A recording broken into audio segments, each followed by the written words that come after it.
आज बनवूया सोप्या इन्ग्रेडियंट्समध्ये नानकटाई। त्यासाठी इथे मी घेतले 1 वाटी पिठी साखर, 1 वाटी साजूक तूप आणि हे दोन्ही मिक्स करून त्याला चांगलं फेटून घेतलेलं आहे हलकं होईपर्यंत। 5 ते 10 मिनिटं हे फेसून घ्यायचं आहे। आता त्यामध्ये आपण ॲड करणार आहोत 2 वाट्या मैदा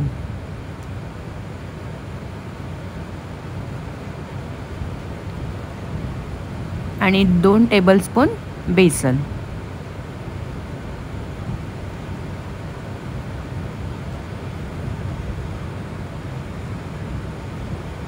सगळं मिक्सचर एकदा चांगलेपणे मिक्स करून घ्यायचे। पीठ गोळा झाल्यावर त्याच्यामध्ये हाफ टीस्पून वेलची पूड, थोडंसं जायफळ टेस्टसाठी किसून घातलेलं आहे।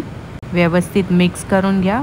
गोळा होईपर्यंत मिश्रण जमा झालं की आपण त्याची बिस्किटे करायला घेणार आहोत। 15 ते 20 मिनिटं मिश्रण झाकून ठेवलेलं आहे। चमच्याने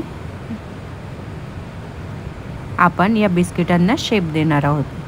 तुम्ही तुमच्या आवडीचे शेप देऊ शकता आणि डेकोरेशनसाठी चारोळी ठेवलेली आहे। हे आपण गॅसवरतीच बेक करणार आहोत।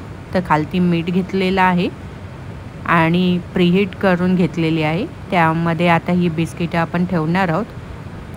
15 ते 20 मिनिटेच ही भाजून घ्यावी लागतात। त्या वेळेमध्ये ही तयार होतात। बिस्किटं खूप छान झालेली आहेत, एकदम खुसखुशीत आणि शेपही खूप छान आलेला आहे।